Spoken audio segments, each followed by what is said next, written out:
Welcome everyone to the Interneighborhood Cooperation Transportation Committee for March 13th, 2025.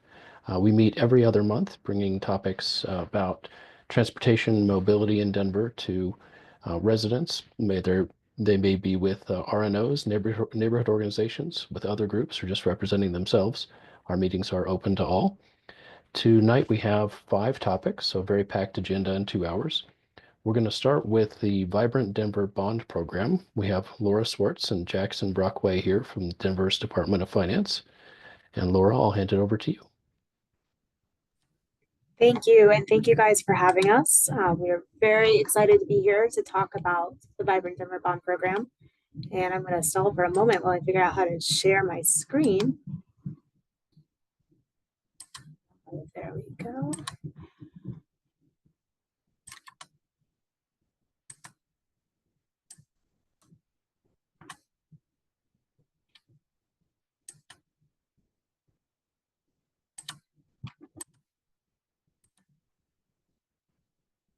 Can you guys see the PowerPoint presentation? Looks perfect. All right, great. My name is Laura Swartz. I am the Communications Director for the city's Department of Finance. Jackson, I will let you introduce yourself. Yeah, good evening, everybody. Jackson Brockway. I'm the Capital Planning and Budget Manager here with the Capital Planning and Programming team here with the Department of Finance. We have a short presentation for everybody, but we will make sure to reserve a lot of time at the end for questions and discussions. That said, we will cover just a quick overview of what general obligation bonds are. We'll talk about the Vibrant Denver bond process specifically. We'll touch on our community engagement platform and how we are seeking input from our residents across the city. A quick overview of the timeline to get us from here to November, and then questions and discussions from this group. So as a really brief overview of what a bond is and how it works. These are approved by Denver voters. Typically, the city does a bond program every 4 to 10 years. Once approved by voters, the city issues bonds, which are purchased by investors. We have really competitive, we're a competitive buy. We have great bond ratings, which makes us get really great interest rates. So as investors buy the GO bonds from the city, that funding comes into us, and then we use that funding to build infrastructure and maintain and repair our infrastructure around the city. We then repay those investors through property taxes over time. That cycle continues, and that is one of the primary ways that we fund infrastructure across Denver. Last year, we did a lot of work, and Jackson actually led this work, with all of our city agencies on a capital improvement plan. So city charter actually requires Department of Finance to put together a capital improvement plan every 6 years. And we do that by working with our peers at DOTI, at CPD, at Parks, and pull from all of their adopted plans and pull from the community engagement that they had been doing to really come up with a list of what are the most important capital projects around the city. That's what the 6-year CIP is. It's available online. You're welcome to go peruse through it. Take a look. You should recognize a lot of the projects and work that's on that plan. And we really use that as one of our first documents as the foundation for what the bond program will be. So we're starting with that document as a lens for what are our most important capital needs around the city, both in terms of new infrastructure and in terms of maintaining and repairing, investing in our current infrastructure. Bond projects do have very specific eligibility. So we have requirements that we need to meet that are set by the IRS. So we have legal counsel that advises us specifically on the bond program to make sure that the projects that we are funding through bond funding are eligible for that. So as a quick overview of types of projects that we could fund with bonds, we are looking for capital projects that are ready to construct quickly. So they need to be shovel ready and they need to be able to be built within the timeline of the bond. They should be part of a city-owned asset. So parks, DMV, a rec center, a street, a bridge, Denver Zoo, Botanic Gardens, and our arts and cultural facilities. The project itself should serve a public purpose. and then it should have an expected useful life of at least 10 years. So we really look for projects that have some permanence as opposed to investing bond dollars, which we pay off over a long period of time, into a very short temporary project that won't be there as we're still paying down the bonds. Some of the other things that we look for is we try to avoid funding studies or design, because we really want to focus on things that have already had the design work, have already had those studies completed, and we're really focusing more on things that are shovel ready and ready to construct. And then we also really want to make sure that we are being thoughtful of what the geographic spread of these projects are across the city of Denver. So both in terms of where the need is, where historic investment has happened or not happened, and then in the current program, making sure that we are not overburdening any one community with too much construction at once. And so we are spreading the peanut butter, as we like to say. A quick note on this slide, as much as there are eligible projects, there are also ineligible projects. So bonds cannot be used to pay for regular city services. They can't be used to pay for staffing like police staffing or trash pickup staffing. They don't pay for operational costs. They really are for those construction and capital costs. So just a little bit on how bonds help us as a city. One of the things that's become really important lately is this is really a local financing tool. This is how we are able to fund our own public infrastructure. We often use our bond funding to leverage it in order to obtain additional grants or additional funding sources. But this funding source itself is approved by Denver voters, raised locally, and spent locally. We do not need anybody else to tell us what we can and cannot spend on our infrastructure. We also make sure that we do a lot of community engagement for bonds. We're going to get to that here in a little bit. We ask voters for input on what the most important projects are in their neighborhood, and then those are the ones that end up on the bond list that we ask voters to then consider and vote upon. That capital improvement plan that I just discussed a moment ago, that outlines $7 billion worth of infrastructure that has been identified as desired in the city of Denver by residents and by our city agencies. And so that just gives you a little bit of an indication of what the scale of this is and why it's very difficult for us to fund our capital costs through our annual budgets alone. Bond projects also are an economic stimulus tool. Many of you on this call may remember, may be familiar with the RISE Denver bond program that we did coming out of COVID, primarily because it could be used as an economic stimulus to really create jobs and help stimulate our local economy. Most important thing, I cannot leave this slide without saying this is critical and this is very important to our timing for why we felt now is a good time to do another bond program, is we are able to do this without raising taxes. So your current property taxes already have a bond payment built into them. As we have paid down our older bond programs, we now have capacity to take on a new bond program without changing or raising that payment. So that is a really important piece, that we are not proposing any tax increases associated with this bond program. Just a quick walk down memory lane. Previous bond programs that the city has done. In 2007, we did the Better Denver Bond Program. That was $550 million and funded approximately 380 capital projects across the city. The Carlo Madison Recreation Center was one of the big projects that came out of the Better Denver bonds. In 2017, we did the Elevate Denver Bond Program at $937 million. This was the city's largest bond program to date. That was 500 capital projects, and that was a 10-year bond as well. Some of the important projects you guys may remember out of that one: the 16th Street Mall, Colfax BRT, the 2021 RISE Denver bond, $260 million. It was a smaller bond. It was primarily intended for economic stimulus and recovery. That one did fund the Loretto Heights development and theater. And that brings us to our new bond program. So we are proposing the new Vibrant Denver bond. We are targeting $800 million in investments. We won't know the total number until we really see what that project list is, but it could be a little below, a little above. You'll know it's not the largest bond that we've ever had. We do want to do this in a 6-year delivery timeframe. That is a little bit shorter than the 10-year delivery timeframe. And part of the reason for that is what we've heard. We've heard a lot of feedback about our existing bond programs, and people don't always remember what they voted for 10 years down the road. And so really shortening that delivery time so people can see the investments and see what needs to be changed and what's being built in their neighborhoods sooner was something that was really important. Another piece to that is just we've seen, especially over the last Elevate Denver bond program, inflation and costs can change a lot over a 10-year timeline.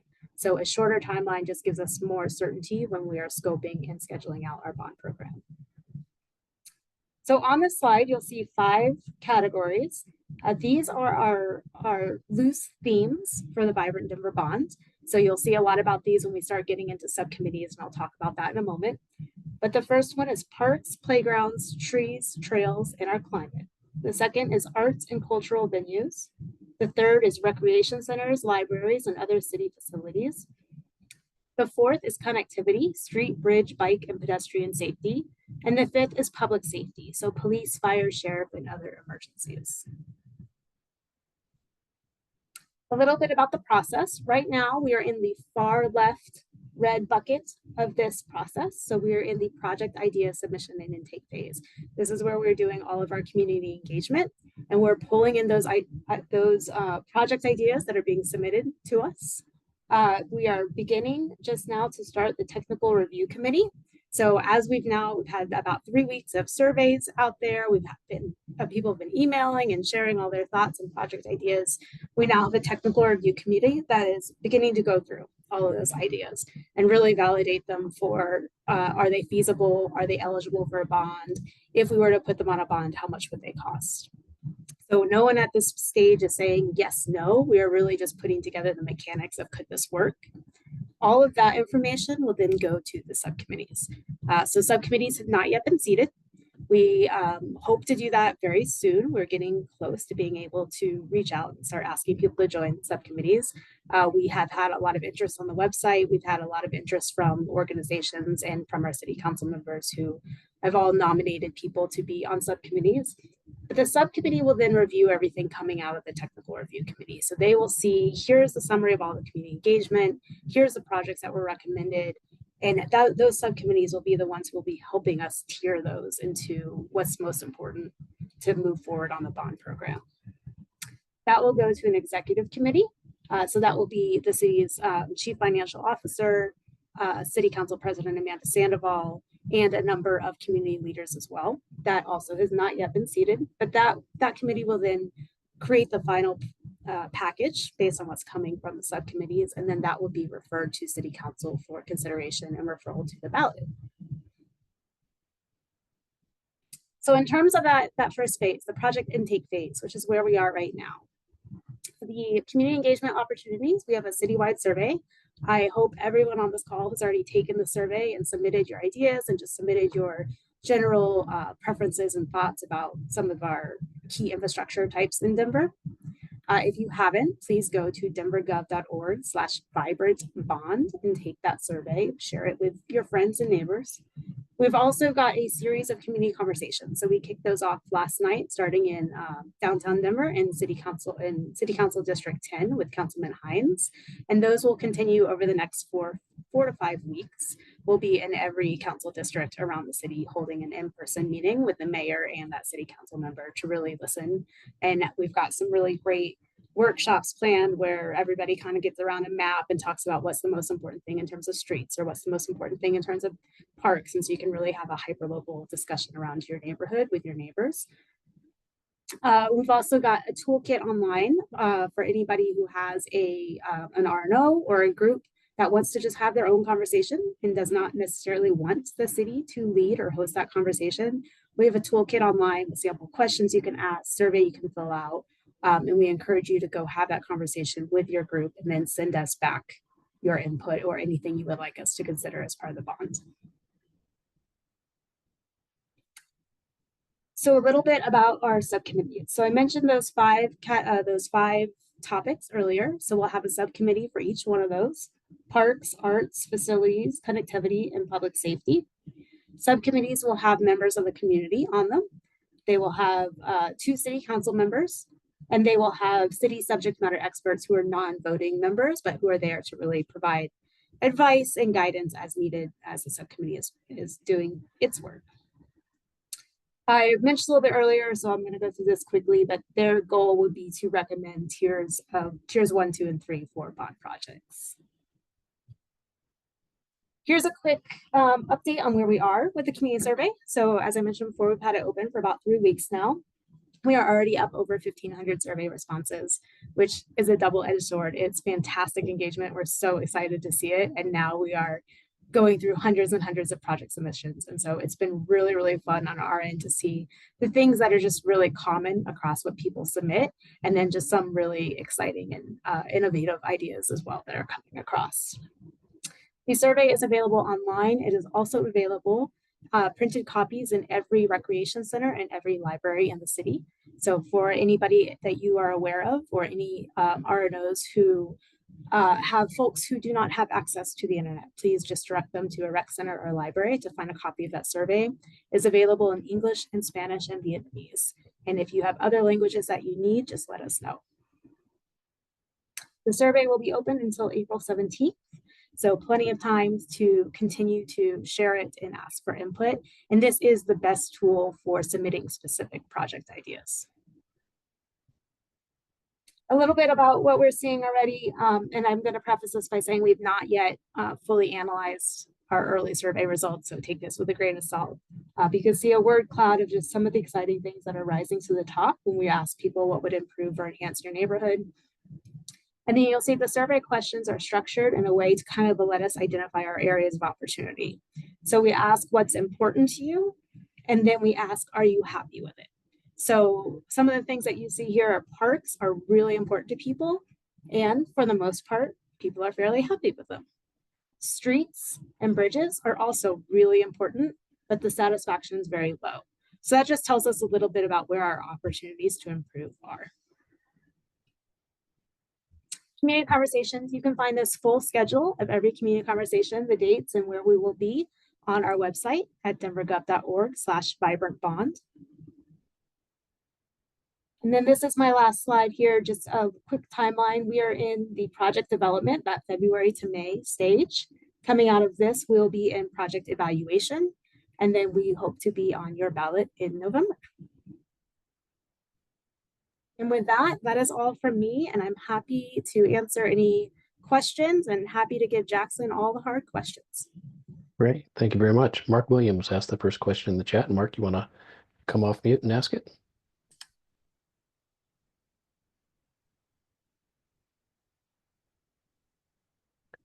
Mark Williams.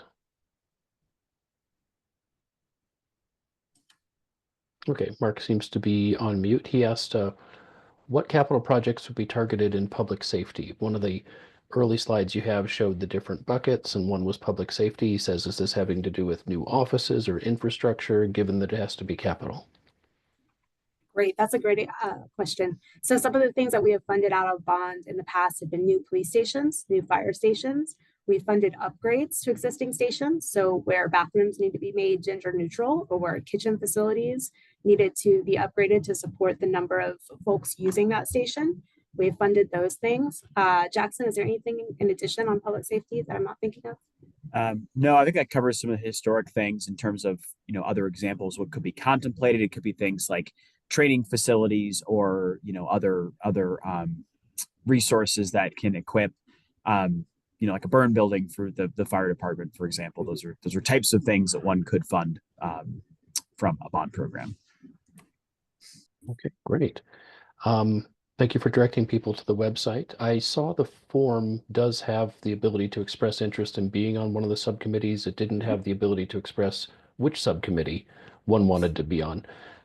Is there a different process, or is that just... There is a section of the form that kind of allows you to do some free text. And so please, if you do have a preference, just throw that in there and we will see that.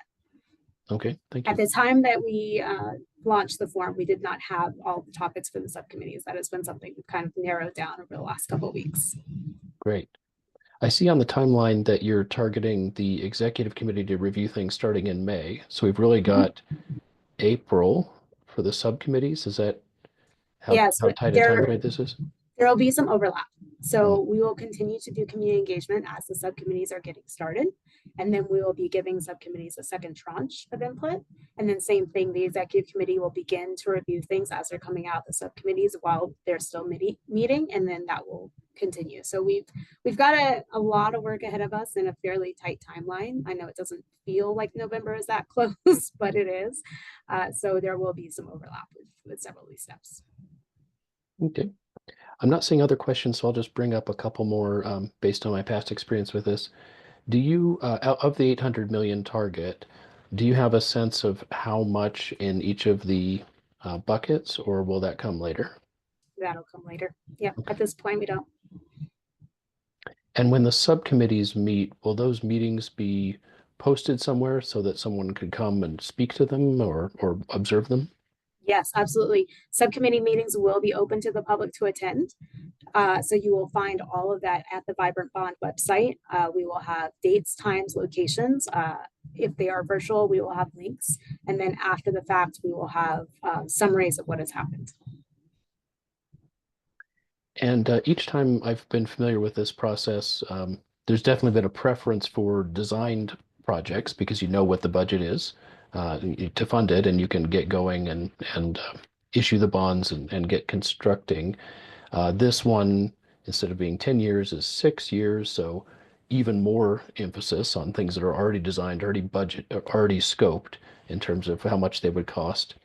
How does that interplay with ideas coming from the public? Ideas coming from the public are unlikely to be, unless they happen to already be in the CIP, scoped and understood. So is there opportunity for ideas from the public to be funded that are smaller things? They're capital, they're qualifying, but they don't really take a lot of design. Take, for instance, a lot of the protected bikeways have the plastic posts, and plastic posts are nobody's favorite, but it is a rapid way to build out.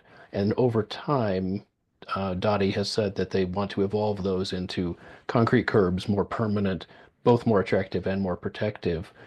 That probably doesn't take a lot of budgeting and design.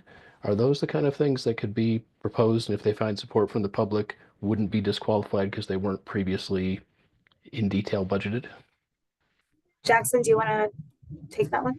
Yeah, absolutely. I think, Joel, it's a great question. I think within, how we're focusing on these different types of improvements, particularly we'll have kind of our and you're familiar with this process too. So we'll have our kind of larger standalone projects, and then we will have things that are more, I would say, systematic in nature. Those might be a citywide type of improvement. And so that's kind of what we want to hear from this community process as well, is what are those priorities in the community. To use bike lanes as an example, or irrigation, or street paving, those are all sorts of items where you can address those in a bond program through kind of citywide programmatic adoption. And so I do think there are opportunities for this bond where those less design sensitive and more programmatic items in nature can be considered on this program. And the public's input would influence the selection of those. Exactly, yeah. So that's part two of I know, just looking through the survey responses, we've heard a lot of a lot of things, but there's definitely been comments about bike lanes and patching potholes and a lot of that. So we do want that to kind of emanate from the community process. Great. Well, thank you for coming to join us. There's a number of meetings we all saw going around the city. We go to denvergov.org/vibrantbond to find the specific details of the time and location for the meetings in every council district except Council District 10, which just happened earlier. Thank you, Laura. Thank you, Jackson, for joining us. And we will get this recording up there and out. It's one more channel people can hear from you about this. Thank you very much. And we look forward to hearing the ideas. Thank you. Yeah, thanks for having us. Our next speaker tonight is a returning speaker who's been with us several times, Nicholas Williams. I'm going to make you co-host. Nick is in leadership at DOTI and is going to give updates on some current topics that are going on in DOTI, some of which have been in the news, and then we'll have some time for Q&A. Thank you so much for joining us, Nick. Thank you, Joel. Always a pleasure to join y'all. One of my favorite meetings to do. Yes, my name's Nick Williams. I am the Deputy Manager and Chief of Staff for our Department of Transportation Infrastructure. Been there about coming up on 7 years on that, and been able to work on a lot of very exciting things in that time. And today, just going to talk about a few things that I think that have been kind of hot topics. Santa Fe street closure, 29th and Larimer shared spaces on that. Also want to talk about snow. Feels like when we look outside, doesn't feel like a good time for snow, but every Coloradan or Denverite knows that March is our snowiest year. And then finally going to talk about one of our new kind of safety initiatives on there, specifically our speed program that you may have seen in the news. So the first two are going to be relatively quick, and then I want to leave as much time as possible for questions at the end. If you have any other grab bag topics, I'm happy to try to get them or certainly know how to get the answers for them. So I'm going to start with Santa Fe First Friday. This is an event that has been in the news a little bit here. And just for folks who aren't familiar, you may be familiar with the First Friday art walks that occur, no surprise, first Friday of the month during our nice months here on there that are basically kind of doing art walks along the sidewalk. There also is an event typically annually in the summer where the full street is closed on there, and it becomes more of a full street type festival event. There's been some news around this because we have had some challenges getting to a position with the event organizer where we are comfortable permitting the full street closure. And this is recognizing that this is an important event for the city. I don't live too far from here and have been to the event previously, but have had some challenges with safety and how the event was implemented in the past on there.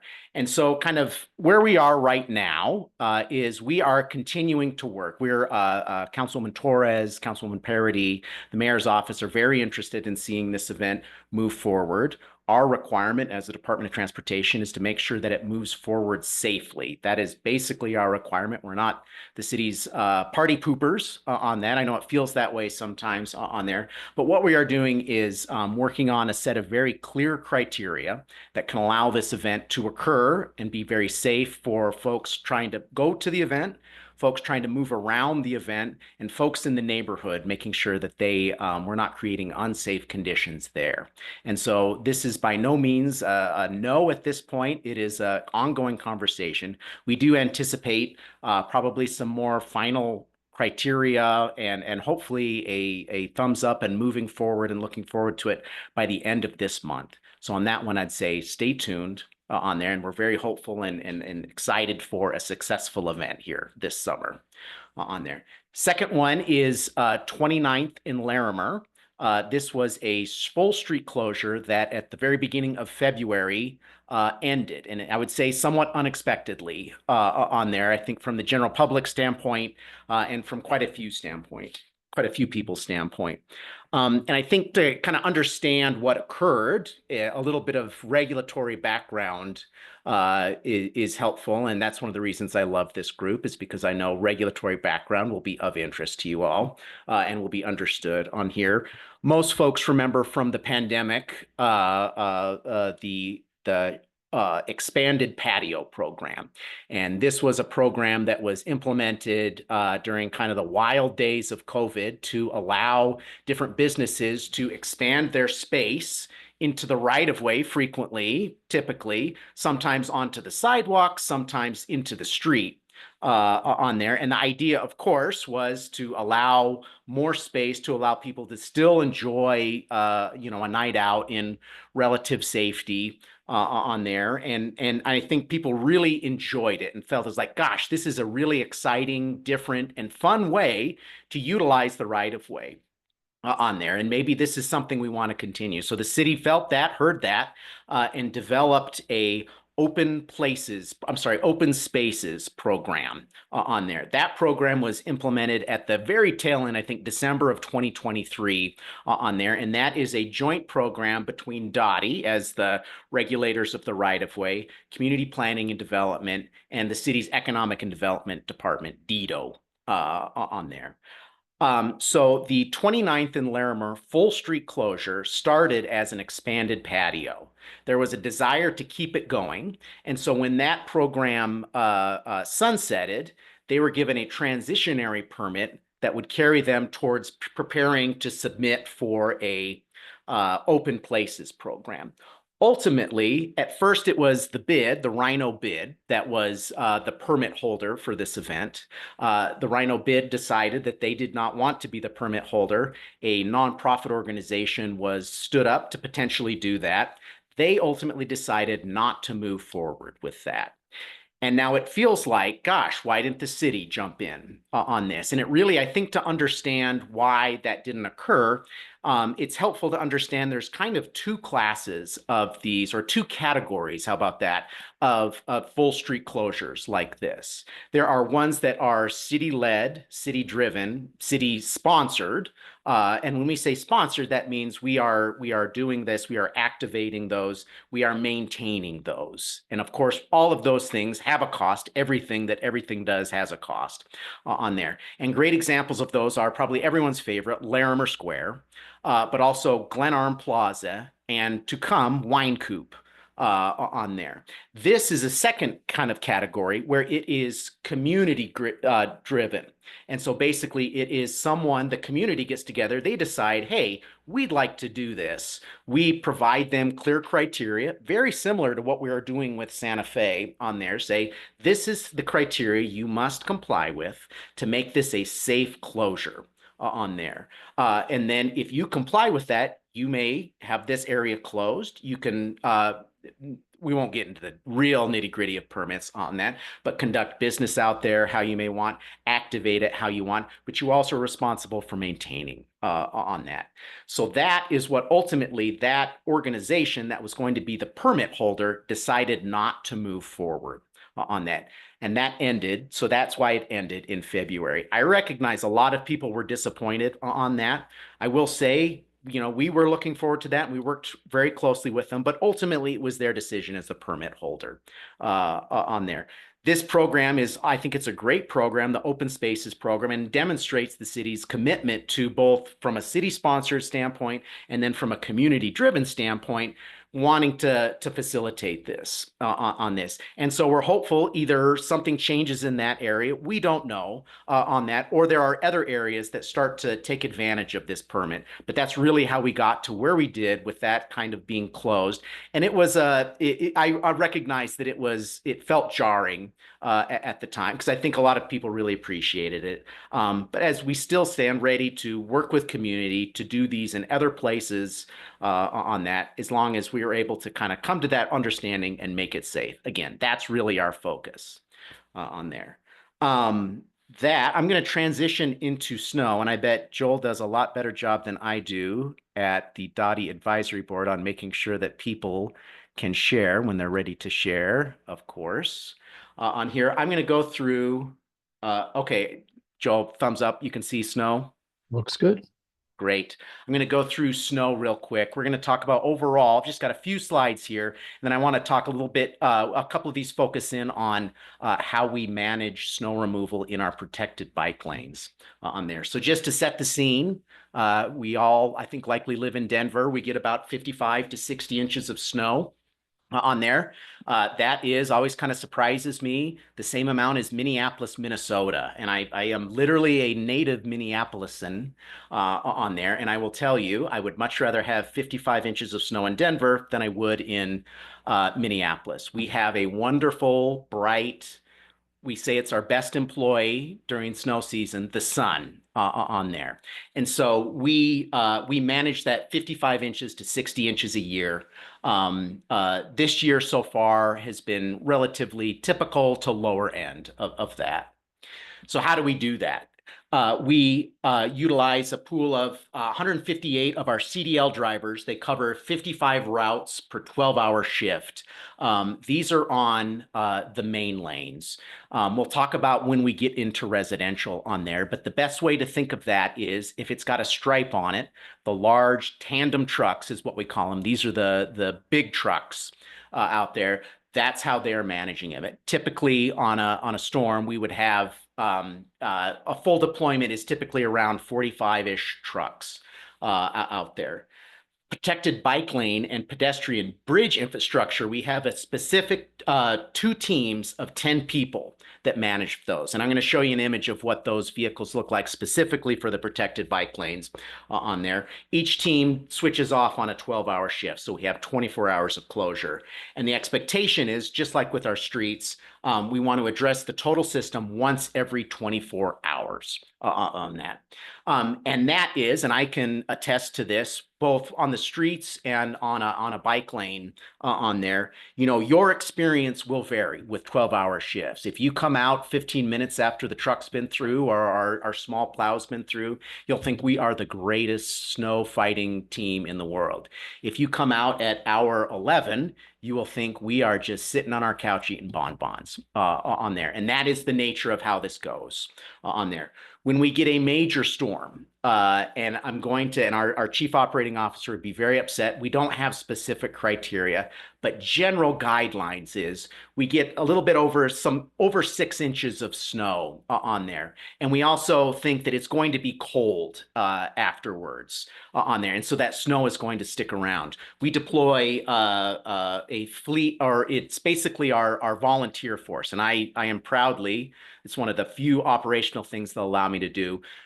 We go and drive basically a medium duty pickup truck on there and make passes through all the residential street. That's a single pass down the middle that should allow folks to get out to those main streets, should allow folks to get to a school, should allow those emergency vehicles on that. And again, those are 2 12-hour shifts, either 3 p.m. to 3 a.m. or 3 a.m. to 3 p.m. On there.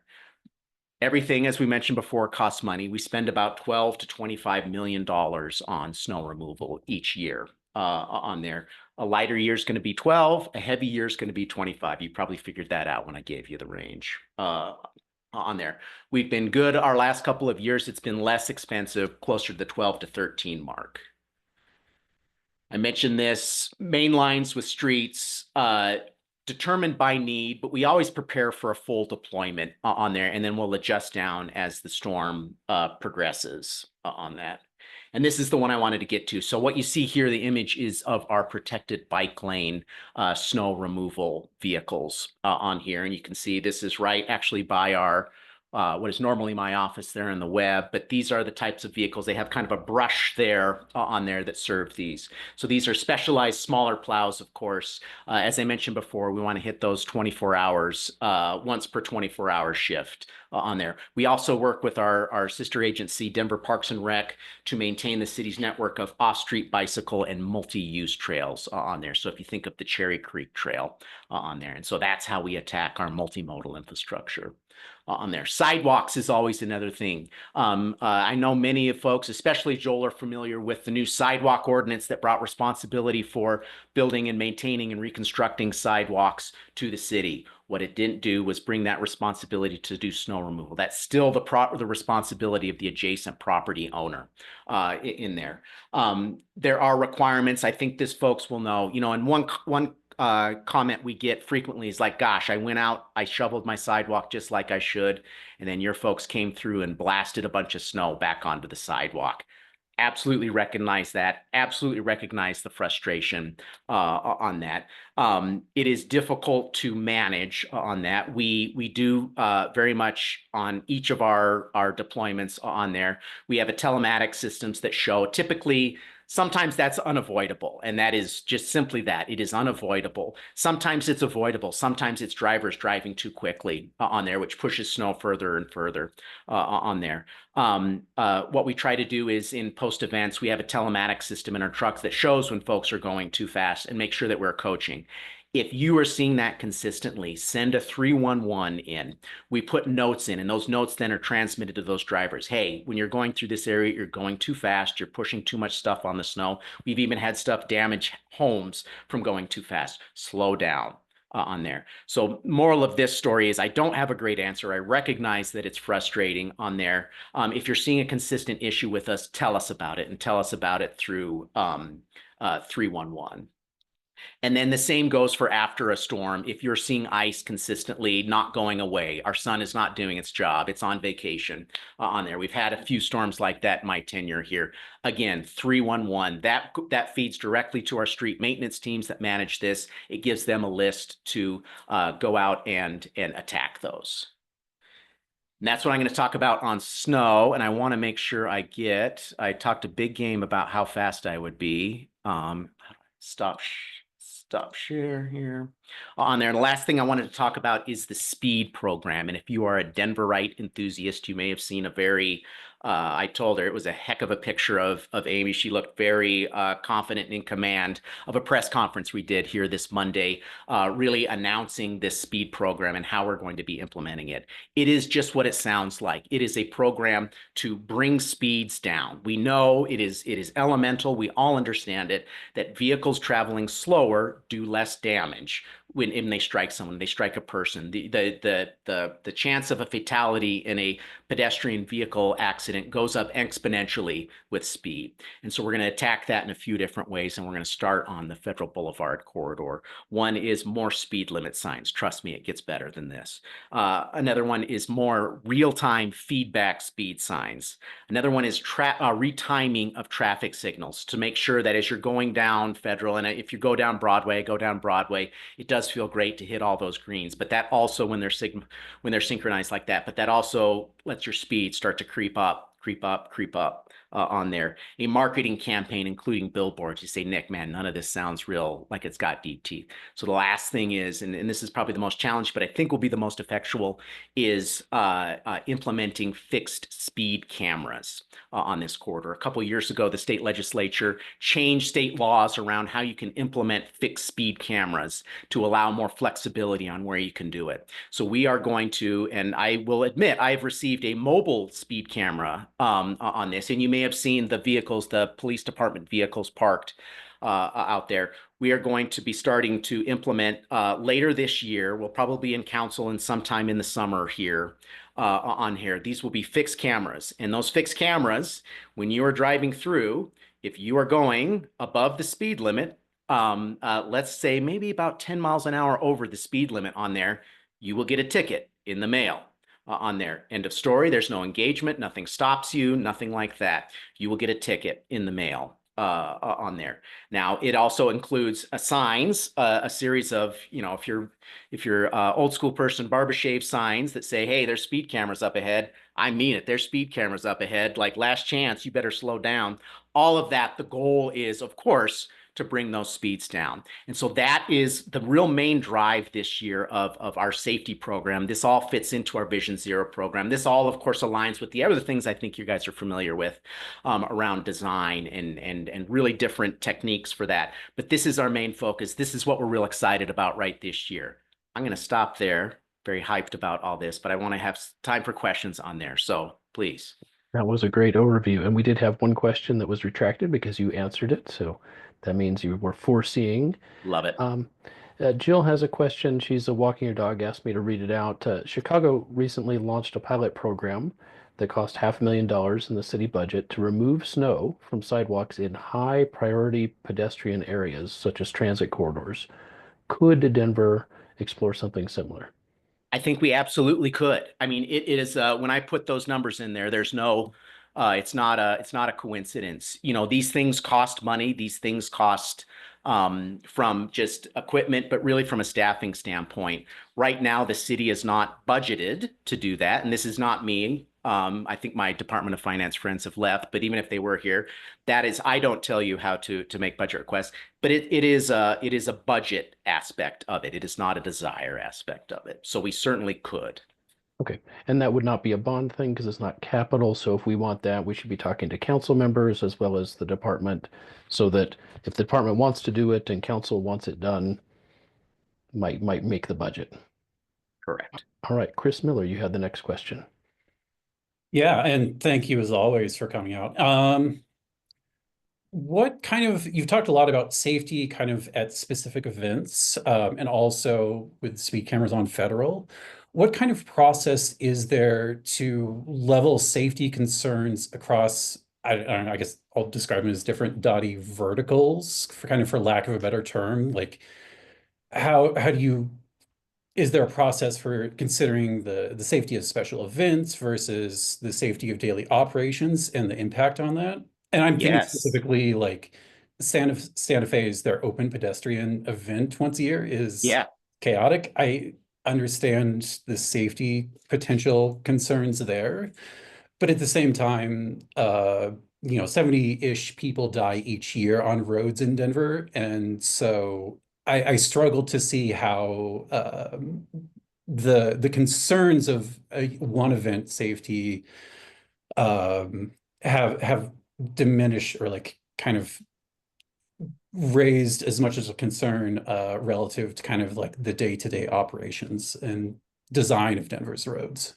Sure, sure. I think that's a great question, and that kind of touches at really the tension of a city like ours, a department like ours, and how we approach safety. I think we have to do both. I think we have to, of course, make events like that safe. That doesn't mean we have to shut them down. That doesn't mean we have to say you have to build tunnels underneath so the cars can go, things like that. It means we have to provide clear objective criteria to say, if you want to do this event, we want to do this event, you need to comply with these things. You need to control traffic in such a way. You need to have police officers at certain intersections to make sure, whether it's pedestrians or motor vehicles, that they're moving in kind of this special state on there. I think it is that. And then we also have to continue to invest in our Vision Zero program on there. We have to continue to invest in multimodal infrastructure. We have to continue and look for different ideas and try new things, such as speed cameras on here. Our previous executive director,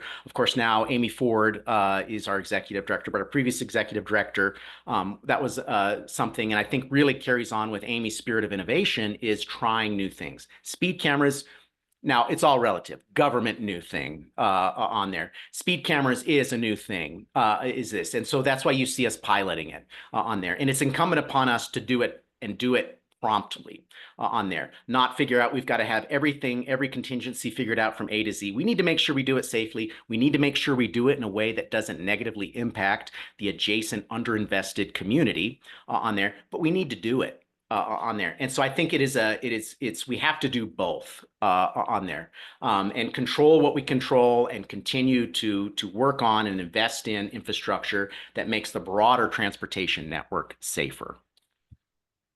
Hopefully that didn't sound like too much of a politician speech, but really what I was trying to get at is we have to do both. There's no choice. Yeah. Thanks, Chris. I do hope that the bar isn't being raised so high in the name of safety that it can't possibly be done, can't possibly be funded. Agree. No. Okay. We just have time for two more quick questions. Let's hit these quick. These are both related to speed cameras. Mark Williams.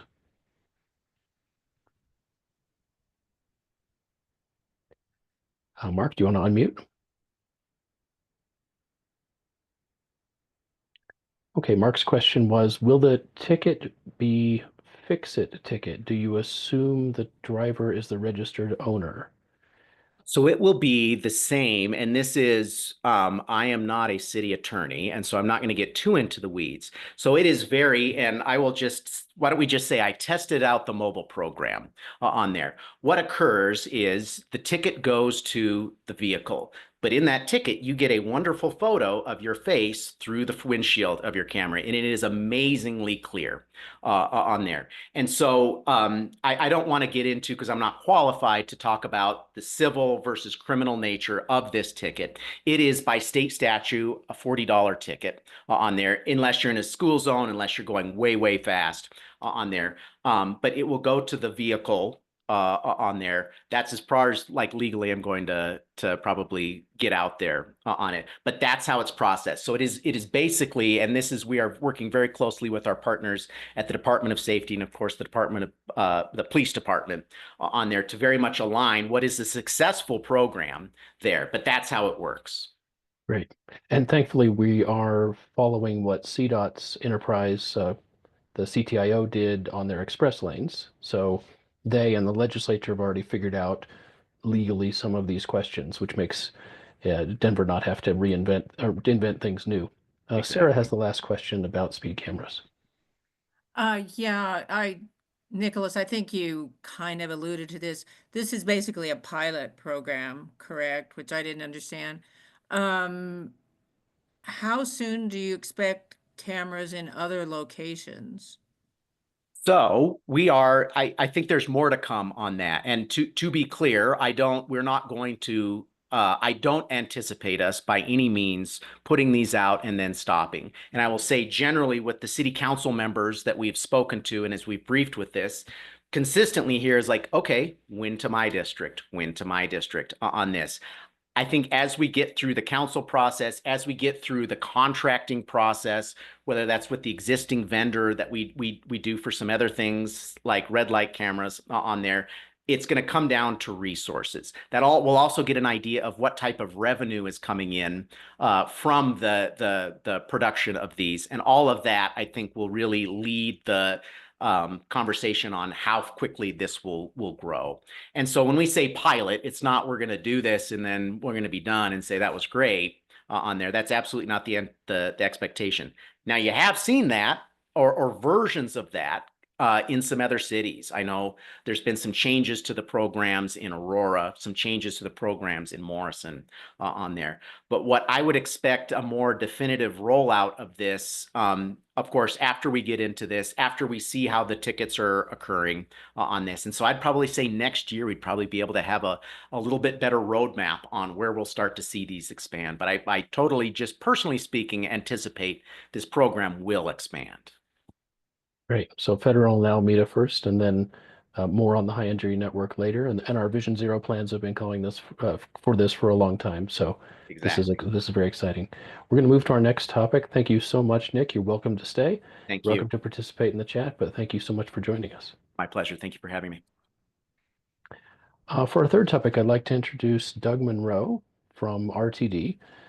Doug is manager of long-range corridor planning, and we'll talk a little bit about what his department does, and then a brand new thing, which is a study, but something that I think we are overdue for, if I can editorialize, is looking at what it would take to have level boarding on our light rail vehicles. We followed Portland into the light rail era, but we have not yet followed them to have low floor vehicles. So hopefully we can have a path for that. Doug, welcome back. It's been a little while since you've been here. I really enjoy seeing you. Good, thank you. Let me get my presentation shared here.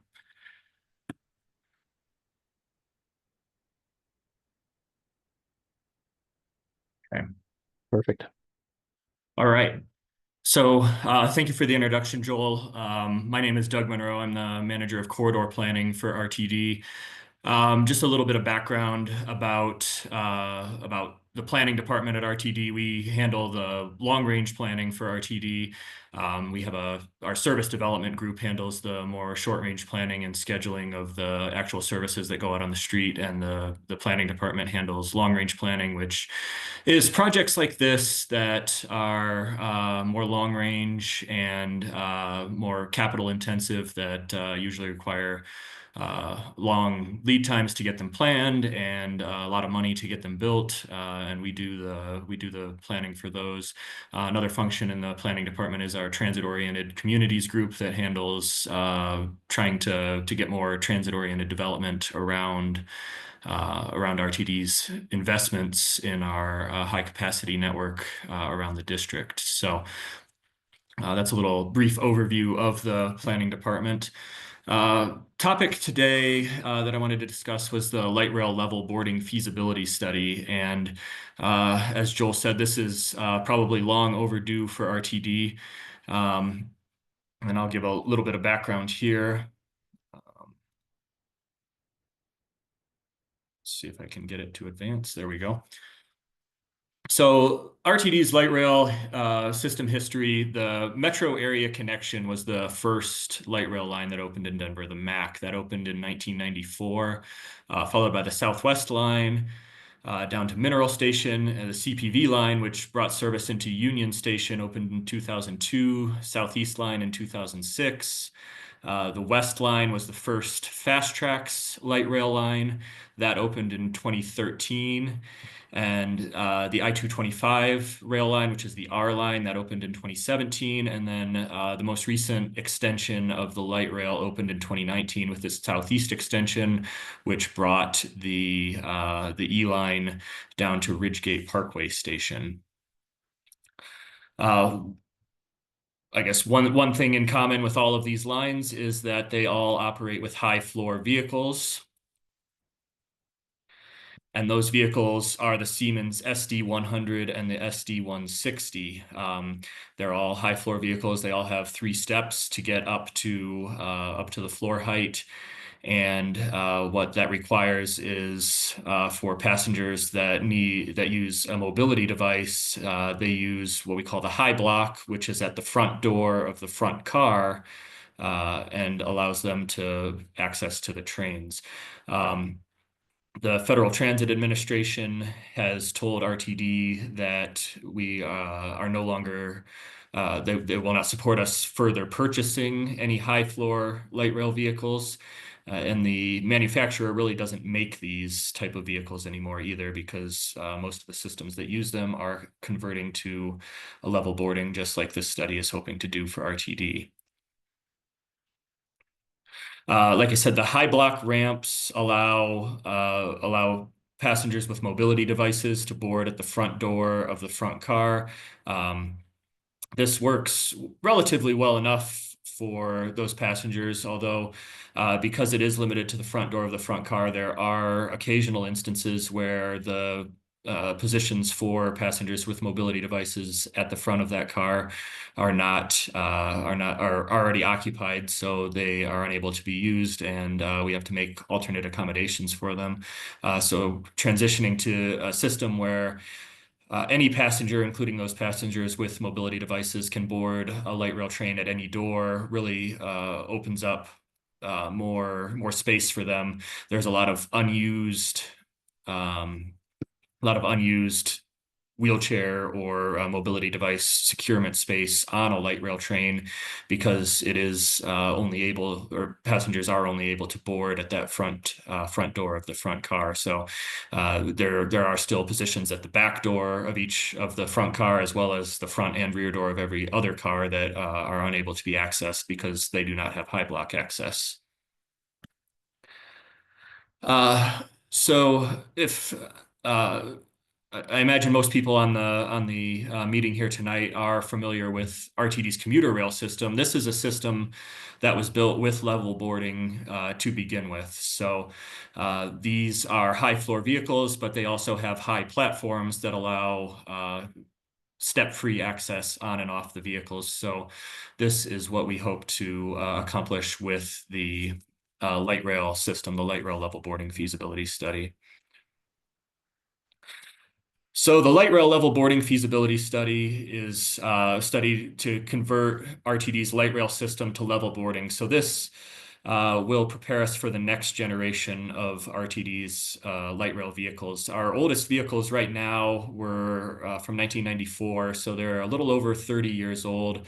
The useful life of those is between about 30 and 40 years old. They did have a midlife refurbishment a few years ago, so they do have some time left, but it's likely that we need to start planning to replace those vehicles, and with that is going to come low floor vehicles, and we will need to make modifications to the rest of the system to accommodate those. So we are going to look at the vehicles, the stations, which will likely need to have their platform height modified to meet the new vehicles, our systems, which are things like our signaling system, our overhead catenary system, which supplies power to the trains,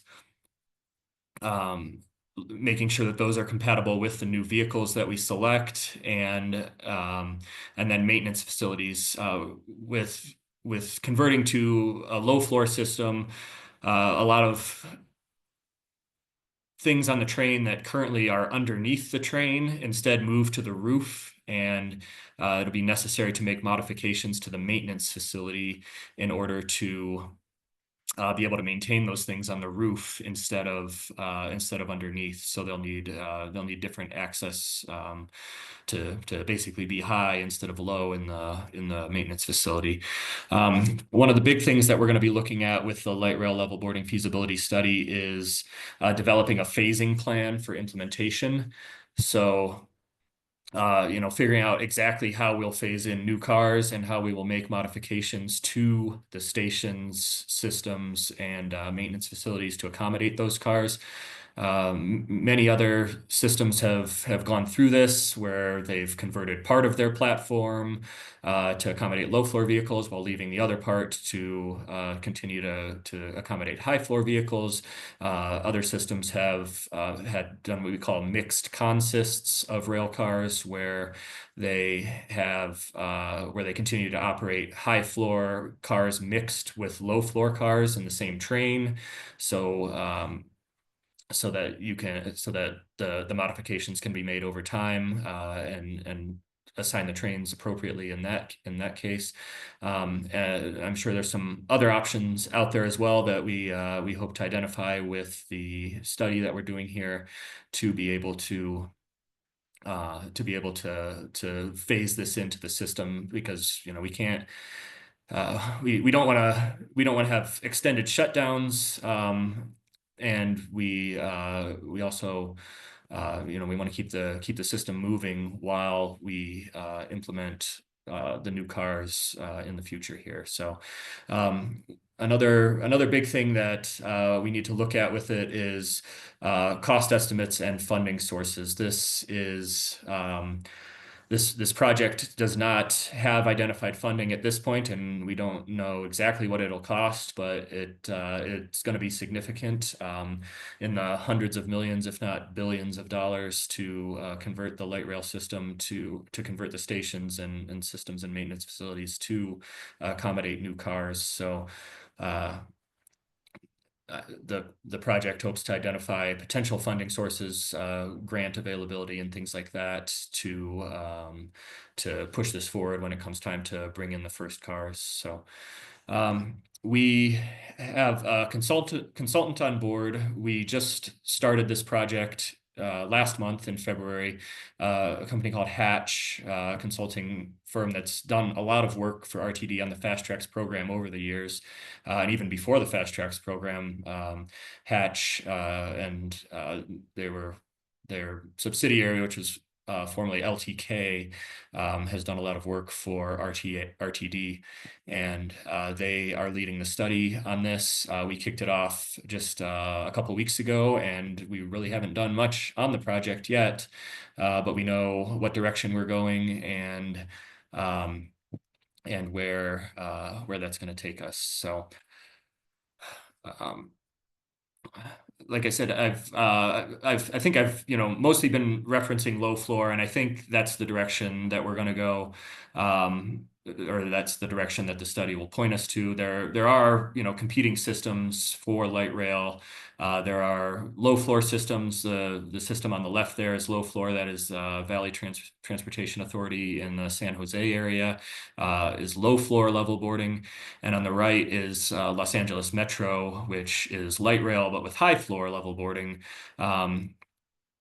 I think our stations are much better suited for the low floor, just because we are already we already have platform heights that are much closer to the low floor height than they would be to the high floor height. But this, of course, is something that is going to be confirmed as part of the study.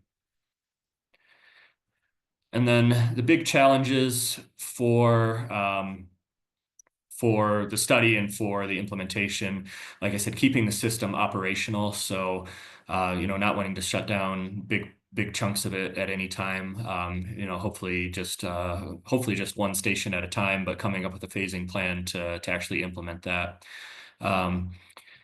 one of the big challenges is stations within the city right of way. So, you know, at RTD stations, like, you know, I-25 and Broadway, Southmore, things like that, where, you know, we're kind of in our own area for the stations. It's going to be much easier to modify the platforms versus stations like in downtown Denver, where we're basically on the sidewalk. So at 16th and 18th in California, 16th and 18th in Stout.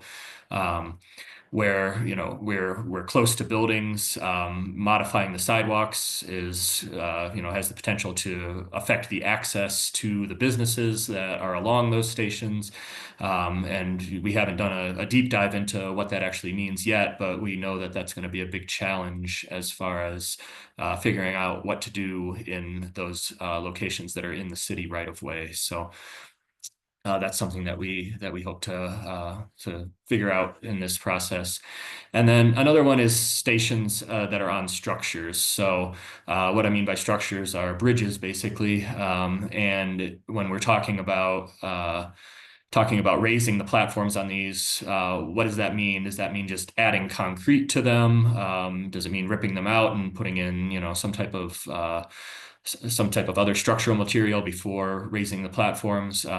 But these stations that are on structures have, of course, weight limits as far as how much they can handle with the trains and the platforms and everything on there. And, you know, it has the potential to raising the platforms has the potential to impact that and make us, you know, look at it very carefully to make sure that that any modifications will be within the weight limit for those structures. So Colfax Station and Lakewood Wadsworth Station are the two stations that are located on structures that will need to be looked at especially closely. And then finally, the timeline for this project. Like I said, we kicked this project off just last month in February. We awarded the contract to Hatch, and we're getting moving on it. We actually have our second meeting on it tomorrow, so there's not a lot that's happened with it yet, but we are getting going on it. So this spring, we're going to focus on peer review and engagement, looking at asking questions of other systems that have already gone through this, engaging with those systems to find out, you know, what worked well for them and what challenges they saw, what things they would do differently. This summer, we're going to start working on stakeholder engagement. We're really going to focus on operations and engaging with the disability community in the Denver area here, and making sure that their thoughts are captured as far as implementing this. It's not. This project isn't a study really on you know, if we should do this. This is a study of how we should do this. So it's not we're not doing a lot of you know, outreach to the general public because we already know that we need to do this in you know, the next 10, 15 years or so here to continue with our light rail system. So we aren't doing a lot of actual public or engagement with the general public, but there are certain groups out there that we will be engaging with. Understanding the actual regulations out here as far as what's allowed as far as, you know, accomplishing level boarding. Like I said, the big challenge in the downtown area as far as operating within the right of way and being so close to buildings and what we're actually allowed to do in those areas as far as the vehicles and the sidewalks and all that.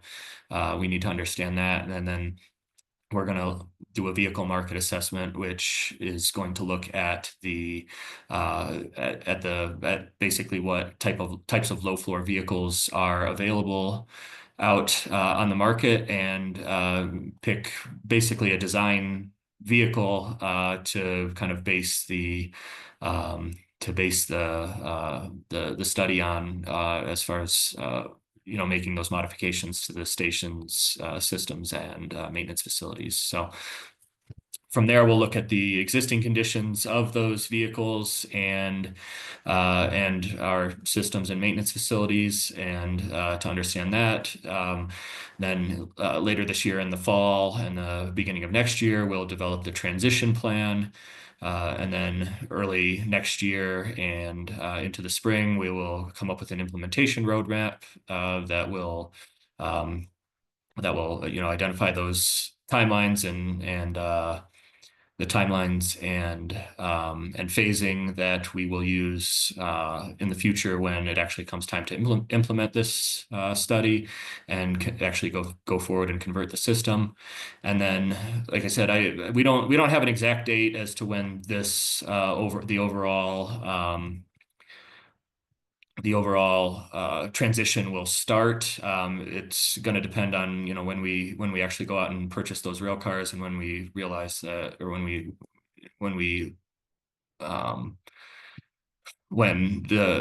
we actually need to start replacing rail cars in the next 5, 10, 15 years or so. I don't know. I don't have an exact date as to when we're going to do that. But as we look at our asset management plan and see how exactly the cars are wearing, and how exactly they're wearing and when they actually need to be replaced, that's when we'll start looking at actually implementing this. So it's still several years off, but we recognize that it's coming, whether we want it or not, and we need to develop this plan. So that is the look at implementation, and I think in a few more years we'll have a clearer picture of what that timeline looks like, but at least we'll have a plan for implementing it when that comes about. So with that, that's what I have on this study so far. Like I said, we haven't done too much on it yet, but we know what direction we're going with it, and as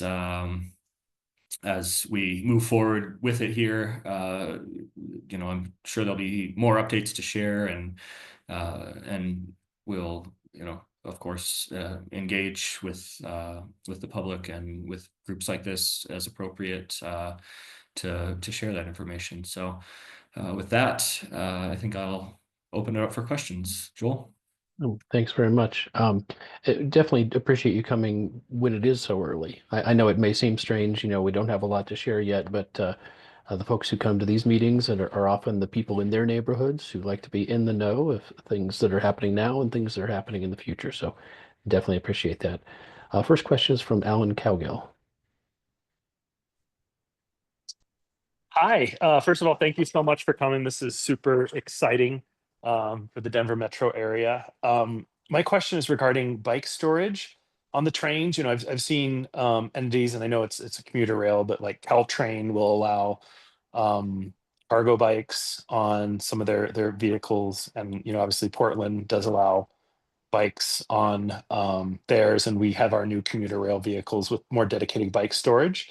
Is there any consideration for that on these new vehicles potentially? I think there will be. We haven't developed specs or anything like that for them yet, but I know that there is a lot of talk, with the current vehicles that we, do not have adequate bike storage either, for the simple fact that passengers really need to stay with their bikes on the current vehicles. And after seeing how the bike storage works on the commuter rail vehicles, I think there's definitely a desire to go to a different type of bike storage system on the rail cars. So I definitely see that being part of it. But like I said, we haven't developed any actual specs for it yet, but I would fully expect there to be something like that in there. Thank you. Great. Next question is from Thomas. Thank you, Doug, for the update. So are we to understand that essentially this replacement is a one-to-one kind of replacement where we're just updating the vehicles and maintaining the system otherwise as status quo? If I understand your question correctly, yes. I mean, this will be when vehicles need to be replaced, they will be replaced with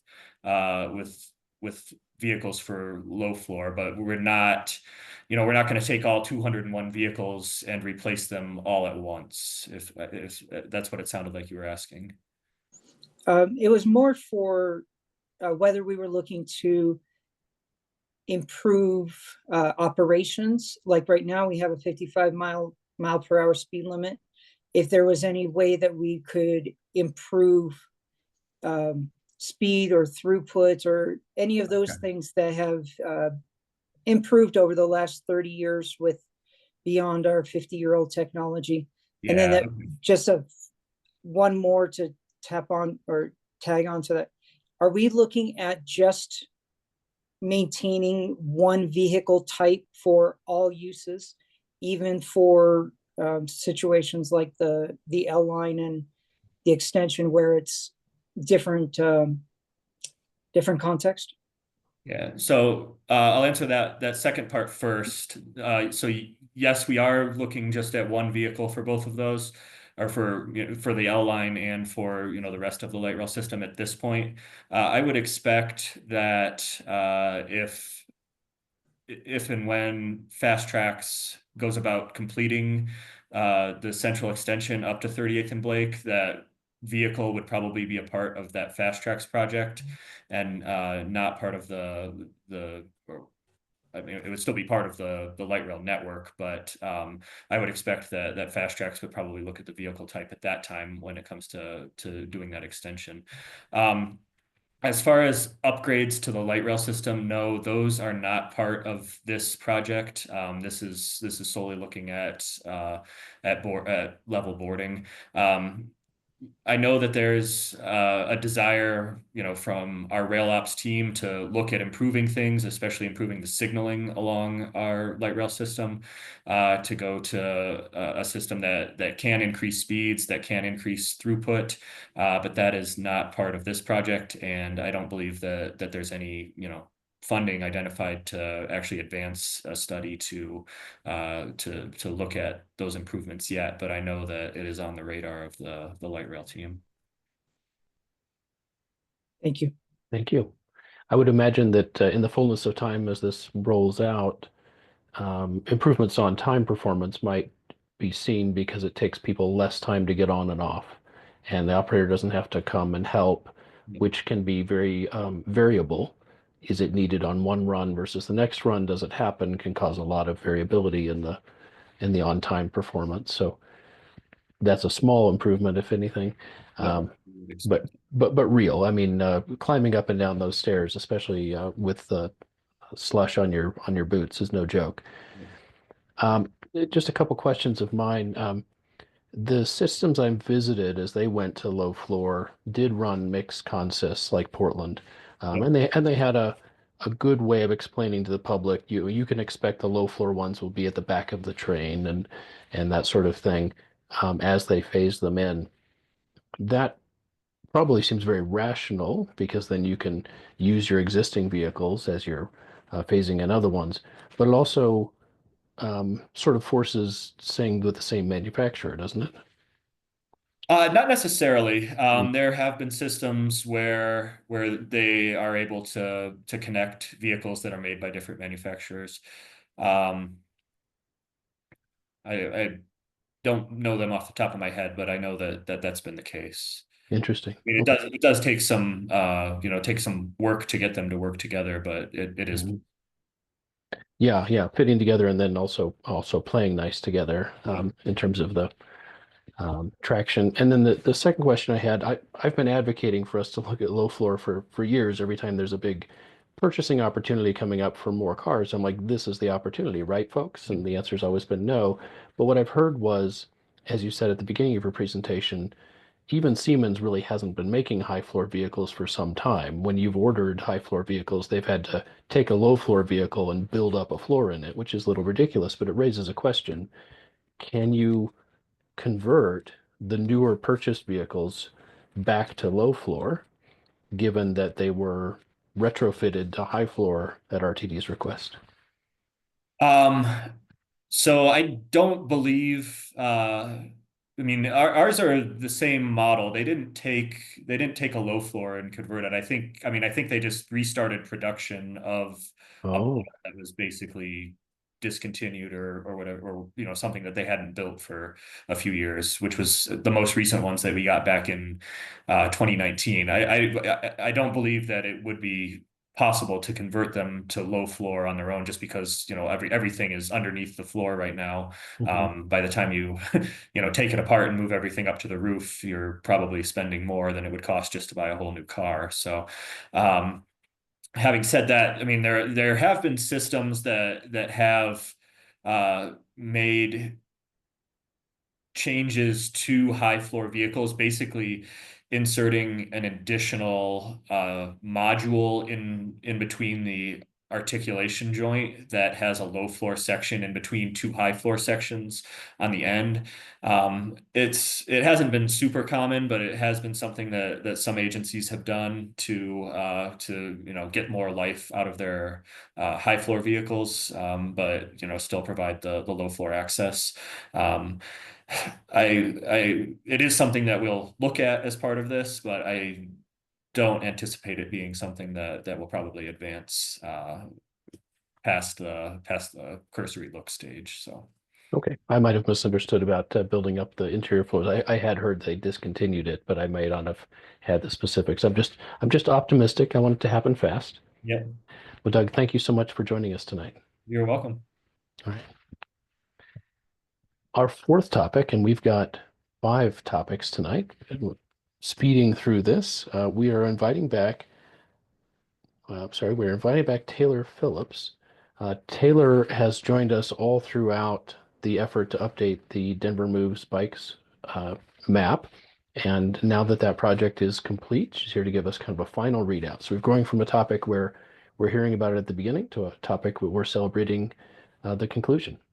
Taylor, you should be co-chair, so you can share your screen. Cool. Thank you so much for that intro. Let me see, sharing. Good to go. Cool. Yeah. So this is, I think, maybe the 3rd or 4th time I've come to this group. I'm kind of losing track at this point because we're at the end, but about the Denver Moves Bikes update, which is our update to the citywide bike plan. So this is going to be our final update, kind of giving you all the what we've been working on over the past 6 or so months since I've last been here, and wrapping us up for this project. And yeah, so really quick today, our agenda, what I'm going to go over is kind of where we've been, what we've been doing over the past 1.5 years or so, what we heard from that second phase of engagement. So the last time I was here, we were deep in engagement mode. We had an online map, and we're trying to get feedback from you all and the whole Denver community on biking in Denver. We're going to highlight what changed from the old map to the new map, and then kind of next steps and where do we go from here. So where have we been? What's the process? So just to reorient everybody, if you're just now joining us on this journey, in the fall of 2023, we kicked off this project, and we had our first online survey, interactive map, big public outreach push citywide, where we asked people a little bit more generally about their experiences bicycling in Denver, what they liked and didn't like, where they want to go, where there are issues in the existing network. In the spring, we took all that information, synthesized it, did a ton of data analysis, used that public input to draft the draft recommended bike map. We left that out to the public in the summer, in about the August and September timeframe of 2024, and again had a huge virtual public meeting, online survey and map, bunch of pop-up events to make sure that we're reaching everyone in Denver who cares about bicycling and scooting. And then here we are in the kind of winter 2025, as we're wrapping up winter and turning into spring here. As we're wrapping up the project, we've integrated all the feedback that we heard over the past year or so, and we're going to finalize that bike map and kind of move it forward into its kind of implementation phase where we're going to start continue really to build new and improved bikeways into the future. So what do we hear from that second phase of engagement? So like I said a minute ago, in the summer of 2024, we had kind of a couple of key ways that folks could reach out to us. The first was that interactive online map where you could drop a pin and leave comments on each individual line on the map and say, I like this, I don't like this, or leave a note about it. We also had an online survey that was specific to the core network, and I'll get into what that means in a second, but it's generally kind of like the backbone, if you will, of our bike network and how we're gonna build that out and what that'll look like. And then we also had a ton of other ways folks could reach out to us. We had our community-based outreach partners that were out in all Denver neighborhoods, really focused on our neighborhoods where we prioritize transportation equity. And we had, of course, folks could reach us via email, via phone, if they weren't really comfortable with the online engagement aspect. So the interactive map, we got about a little over 1,500 individual map comments where somebody took the time to write out, I think blah, blah, blah, I think this. You could thumbs up, thumbs down, so like or dislike each line segment on the map. So we got about 5,300 likes and 800 dislikes on the map on individual street segments. The core network survey. So this question really asked folks, what are the priorities for this core network? And again, we're thinking of this as kind of like our subway system for bikes or our arterial network, similar to how we classify our roadways for vehicles. So we asked folks, of these 6 things, rank them, which one is the most to least important. And we heard from folks that the core network being direct, that there's a good density of these types of routes, and that capacity. So capacity in this sense means like we can funnel a lot of bikes and scooters on one road, and we're not getting clogged up into one skinny 5-foot bike lane where it's really hard to pass one another. So that people moving capacity, and people moving being people on bikes and scoots and other micro mobility options. So those are our 3 kind of really most important things: green infrastructure, aesthetics, and then the kind of placemaking and wayfinding things were a little less important to people for the core network. Some other themes that we heard, people could type in the comments themselves about the core network aside from that question, is that we heard a lot about folks wanting those permanent materials to be prioritized on the core network. And that's kind of going to be one of the key tenets now coming out of this survey, is that we're going to strive for concrete materials instead of the flex posts and some of the more temporary and less aesthetically pleasing materials that we've historically used on our protected bike lanes and neighborhood bikeways specifically. And then we generally heard that a cultural shift is needed in our among Denverites. So while the infrastructure is really, really important, we also really need to emphasize that cultural shift towards cyclist safety, and that's really equally important. We need to focus on some awareness campaigns, some education, so that both drivers and bicyclists know how to share the road and use the road together. So I just want a quick highlight on our community-based outreach partners. So these are 4 folks that we hired in the community. We picked them because they're pretty connected in their specific neighborhoods where they live and work. We had them go to about 19 in-person events across 14 different Denver neighborhoods. They came with us and attended the virtual public meeting, helped us out with that, and helped us out with some of the emails that we received. And all of this feedback got fed into the final network map and recommendations. So some overarching themes that we heard from those community conversations and from the feedback that we got on the map, and then in emails and phone calls and things. So a lot of the comments were kind of focused around realignment. So some people suggested maybe moving a proposed bikeway to a different street that serves the community's needs a little better. So we literally read through all, I think I said a little over 1,500 comments there on the online map. We read through each and every one of those, and Taylor, I'm sorry. As you move between slides, you got a lot quieter. I don't know if you moved further away from the mic or. scooch forward a little bit. Is that better? Yeah, let's go with that. Okay, cool. Thanks. So yeah, we like I was saying, we read through each of those comments and where it made sense to shift a bikeway from one street to another. We did that. Some of the other comments we heard were about kind of misconnections. So where are there small gaps in our existing bike networks that maybe we missed that we needed to add that connection? So we use that to kind of prioritize a few shorter term enhancements. So some of these misconnections are just where like a bikeway drops at the intersection for a block. So we use this feedback to prioritize and identify some of those little gaps. And then a lot of positive feedback, honestly, all those got like 5,000 just thumbs up on things. And that really tells us what types of bikeways people really like, and we're going to use that as one of several inputs to prioritize kind of projects that we want to implement first over the long term. So highlighting what in particular changed from when we had that online map in the summer to the map that's going to be completed here very soon.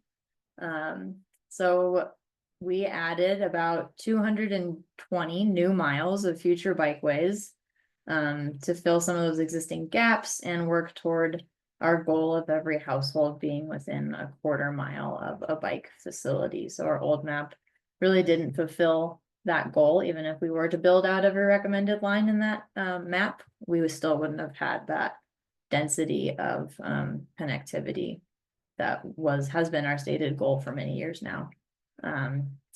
From the feedback that we heard from folks in that online tool, we moved about 50 miles of bikeways to a different street to better align with where people want to go and are maybe more feasible for implementation and might have more community support. And the updated network includes about, so this is kind of big picture, it includes 377 total miles of our existing bikeways that we already have built. We've identified 172 miles of existing bikeways that need to be upgraded to align with our new bikeway standards. So that's upgrading things from a striped bike lane to a protected bike lane, or upgrading things from that paint and post materials to a concrete, and things like that. And then we have 532 total miles of future bikeways that will create that connected citywide network. So these changes primarily came from public feedback, is really the biggest one. And then we did a ton of feasibility analysis where we're zooming into Google Maps and we're saying, okay, we need a protected bike lane here. Will that actually fit within the curb to curb and still allow us to have sidewalks that are wide enough to our standard without bulldozing buildings and, that cascading domino effect. And yeah, we're really trying to fill in the gaps and reduce redundancy as well. So a few kind of specific examples of things that we changed just to kind of highlight some of this work. So thinking about new connections that we added, we had a bunch of comments saying that, hey, we really want this East 28th Ave added as a neighborhood bikeway to help us connect to the Westerly Creek Trail. We saw that and we said, that's a great idea. So we went ahead and added that little connection as a result of direct feedback from the online tool. Another example of maybe shifting a bikeway alignment was this kind of 35th to 37th Avenue. So previously there was a project proposed and went through the Central Community Transportation Network process on 35th, and just due to the proximity to Bruce Randolph, one block south, we heard from a ton of folks in the community that 37th is actually the preferred east-west street for a neighborhood bikeway. It also better connects to schools, parks, and eventually as you continue on east, the future. This slide was made before we announced the Park Hill golf course being a park, but what was the development plan for the Park Hill Golf Course. So it's a good catch that I need to change these slides. So where do we go from here? What's next? So long term, this is kind of how, and I think I've shown you guys this slide before, some iteration of it.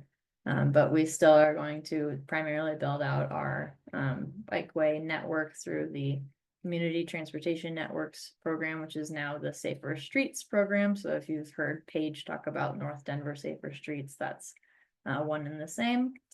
Our general obligation bonds, our repaving program, and then any other miscellaneous. We're always applying for grants. I'm working on a couple right now, trying to get more money to build some of these bikeways. And the Elevate or the new Vibrant Denver bond might be one potential funding source that a lot of this will get built through. So I just wanted to highlight maybe some future focus areas where we might be focusing some of our investment and our dollars on bikeway improvements. So the first is upgrading our existing bikeways. So this hasn't really been something that we could do a lot of before because we didn't have a lot of existing bikeways to upgrade. But now we've learned a lot from community. We've learned a lot from implementing the past few years of community transportation networks and paving projects, what works, what doesn't. And we're going to probably focus a lot on upgrading some of those existing bikeways. So there's kind of two buckets here that we're going to highlight. So the first is like intersection improvements, and a lot of these you could kind of lump into like pedestrian crossing and bike crossing improvements as well. So adding rectangular rapid flashing beacons. So that's the flashy lights where you can push a button and cars will hopefully stop for you.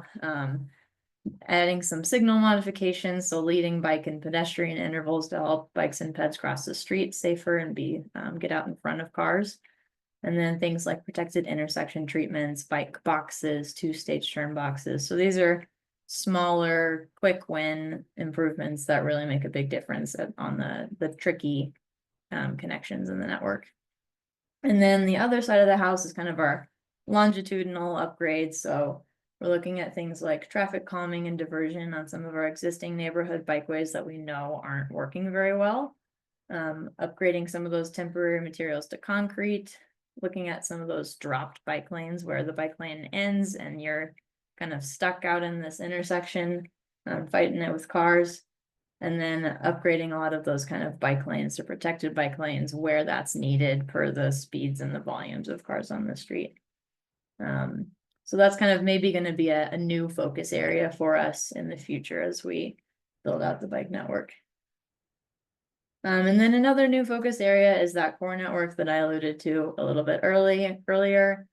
So the mayor likes to call this the subway network for bikes, which I'll take it.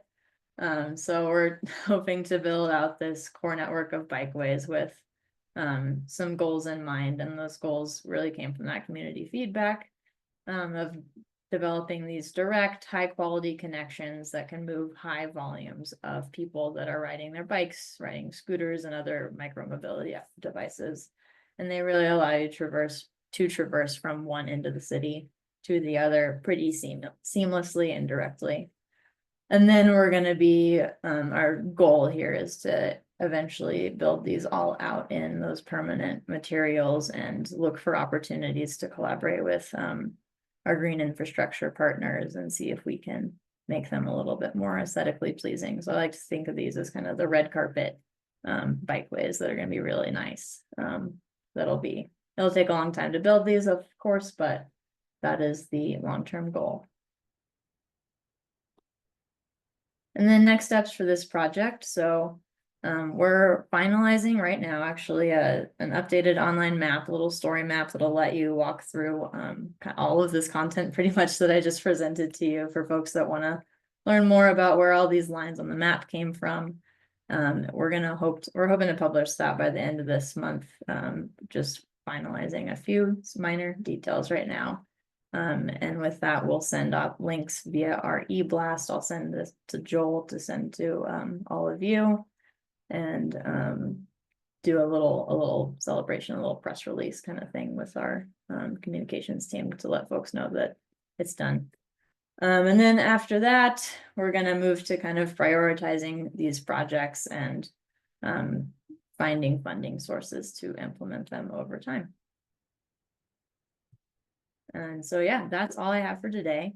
But I just want to say, and like I said earlier, I think this is the third or fourth time I've been here. I really appreciate all of your continued advocacy, support, all the comments and feedback that you all have given me over the past year or so has been really, really helpful in developing this plan and all of our public outreach pushes. So thank you. Thank you, and thanks for being so available to us to talk about this and let people know how to be involved. Yeah. We have a question from Thomas. Thank you for the update. Given that this is the next iteration of continuing what has been done, and with the priority or with the idea that we are trying to prioritize people over personal private vehicles, is there any opportunity for non-vehicular traffic to dictate the overall use of the curb to curb right of way to comply with that reprioritization, so that it doesn't feel like bicycle facilities are just shoehorned and we are just putting band-aids on what feels like getting bullied from vehicle domination? Yeah, good question. I think this plan is definitely a huge step in the right direction. I think we're densifying the network. We have support from leadership for this plan generally, and really Denver Moves Everyone is actually kind of the place where we talk more about the modal hierarchy and that kind of prioritizing pedestrians first, and then, you know, people riding bicycles, micromobility, and transit over that single occupancy vehicle use. I think that's definitely our guiding, our, like we call it, you know, our North Star for how we strive to build streets in Denver. And I think it's definitely bought in by all of the city staff, all the folks that I work with at DOTI. Really wholeheartedly believe that we need to build streets thinking about people first. It just takes a lot of time to get there, to be able to retrofit these old streets to the new way of thinking, I think. Thank you. Well, we have a question from Sarah. Yeah, I've noticed that some bikeways have already been implemented, like 21st and Kearney. Are there some bikeways that are already slated for implementation that are on that map? Yeah, great question. So the projects that have already been installed were identified through our 2015 bike plan. So these are kind of two separate but parallel efforts. So we have our kind of implementation side and then our planning side. So this plan is really aimed at a long-term, long-range vision of where do we want to build bikeways and build out this bike network next into the future. And we're really thinking 20 years here for this project. But on the side, in parallel, we have all of these active projects that are still happening that have been going through community feedback, design, and construction while we've been doing this project. So yes, there's definitely more on the horizon, more coming. I can't really speak to a ton of specifics of what we know is next, but definitely things are moving in towards that kind of implementation timeframe. And that also speaks to how things are selected and prioritized. That's a separate process from your plan. It's sort of the existing sets of processes for ranking and prioritizing within Denver Moves Everyone, which I think of as how the mode plans meet the financials, the ability to get grants, the rating and ranking on multiple criteria. Yeah, definitely. That's a great point, Joel. And like, this is our kind of 20-year vision, and Denver Moves Everyone is our how do we do it and how do we attach money to these lines on the map and prioritize which ones are the most important. Great. I'll end with something you said to me in email, which is this map update is intended to be a living map update. So as things change, there's a different vision for a corridor, or something makes sense a little differently or a different facility type, this map will be updated rather than this map being essentially printed and unchanged until a decade goes by and we do the next big project, right? Yeah, great point. Thanks for bringing that up. And yeah, so true. So this is really meant to be a living, breathing map, document, if you will. As we, like Joel was alluding to earlier, as we go through that Denver Moves Everyone process, we select projects for planning, design, and construction. Sometimes we'll say, okay, this is a great idea. Let's do this project. We'll go to the community, we'll start the design, and we'll realize, oops, this isn't the right street, or this isn't the right facility type. And we can change that. So this is our best guess using a ton of data analysis at a citywide, huge scale for what streets and what facility types would be best on each street. But sometimes you learn something that is unpredictable through that design and public outreach process when projects become funded to do that. And we'll make sure that the map here gets updated and we can be responsive to community needs and new information. Okay, thank you. We're going to transition to our final topic. Thanks so much for joining us again, and Thank you. congratulations on wrapping the project up. Yeah, thank you. Our final speaker tonight is Richard Bamber. He was a co-founder of Greater Denver Transit, and he's today he's talking to us about a letter that was sent not just from Greater Denver Transit, but from a number of groups, not only mobility groups, but other groups as well, regarding Peña Boulevard. And this made a splash. You may have heard about it in the news. So, Richard, give us the overview. Hi, do I just share my screen? Yes. Where is that? Hang on a minute. Screen, there it goes. Okay, I'm gonna. Can you see you can see the presentation? No, there. Not in presentation mode yet, but there, perfect. There, is that working? Okay, let's see if this. Okay, right. I'm gonna go through a presentation, very quick as a time. Okay, but real quick. I think we all know our airport is growing. There was no COVID pandemic now. It's completely fully recovered. We're the 6th busiest airport in the world. These are the numbers, and I'll go through them. I mean, we are now doing a record 82 million passengers for the airport, and that is absolutely insane. Big forecasts is it's going to go to 100 million. Could even go to 120. And, given the way it's going, you can see it's going that way. What is kind of important is how many passengers per direction a day. And that's kind of our Apple comparing an apple on all of this. Workers, if we're adding that 103 going, there's going to be, we're looking up to 36K going up to the airport a day. And that gives you our total travel demand of 139. So just sort of remember these around 100K figures that per direction per day. Okay.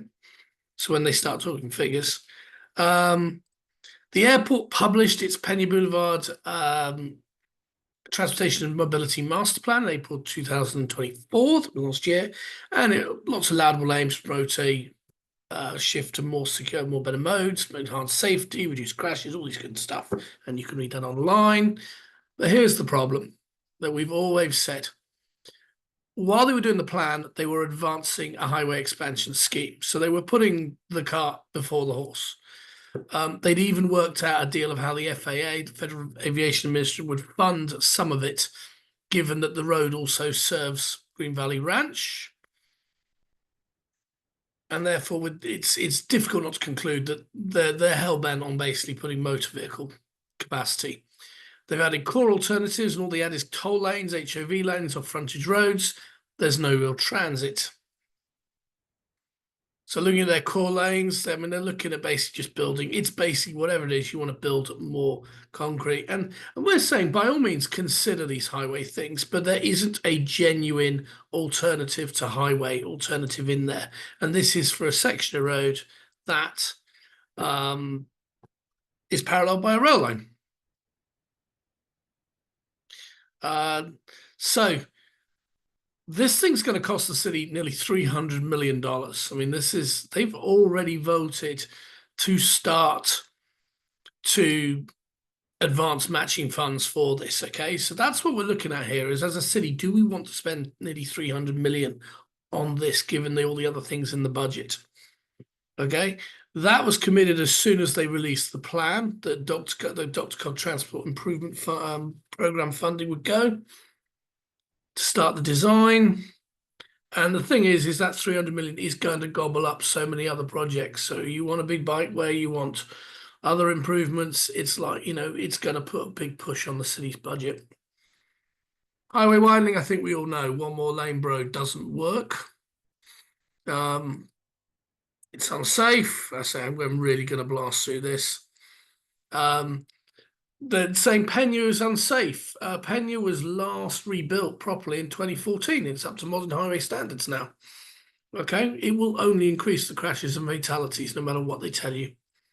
And then highway expansion, the communities living close, they're more likely to rely on transit, and increased emissions from Peña will directly harm those communities. Whatever the EV lobby tells you, okay, even electric vehicles, air quality is still affected by road noise, dust, and tire particles. They haven't solved that. Highway expansion works against all our skate gas and greenhouse gas emissions targets.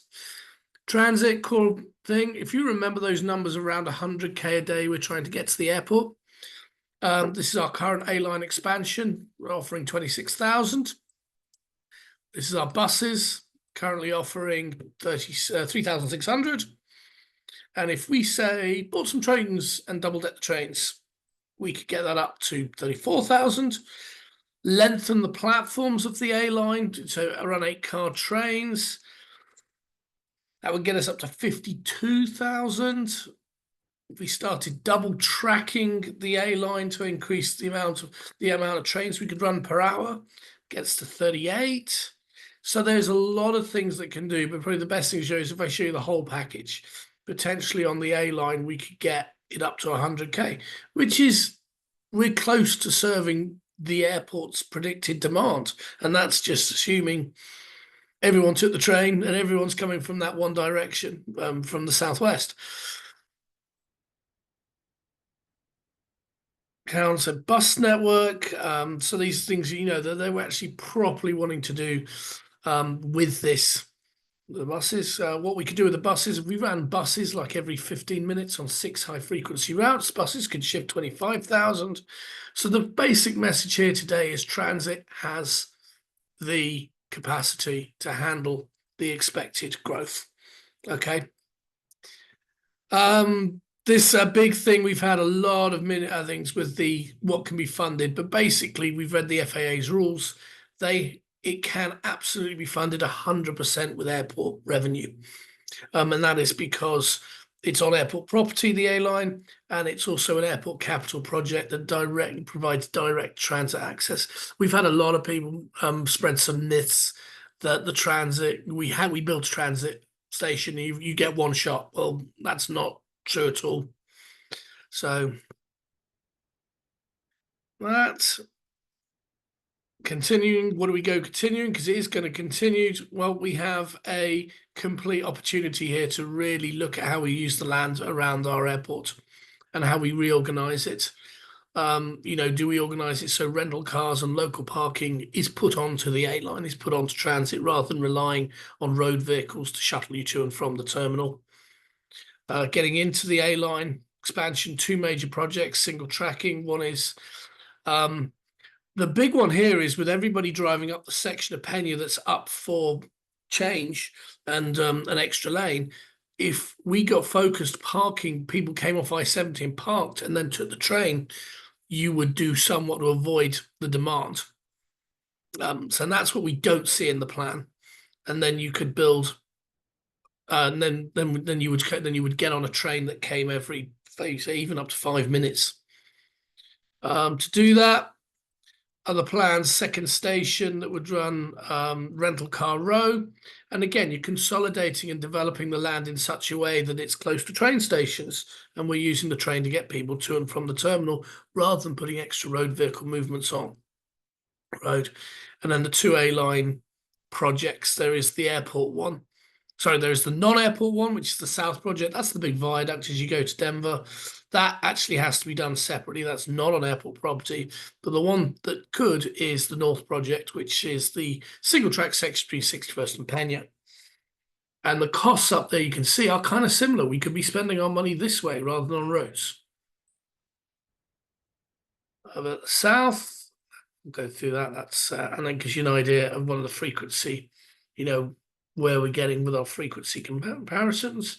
Airport train station, build the people mover that was going to go, put it on top of the station rather than on the land, and expand and put a couple more tracks in the train station. Nothing is needed at Union Station due to the fact they're already using tracks to store trains. That needs to happen somewhere else. Do we even need to expand Peña Boulevard? That is a good one. This is the big deal, okay? 10% transit mode share. And what we're saying is that is not good enough. Airport needs to come out and have a plan, okay?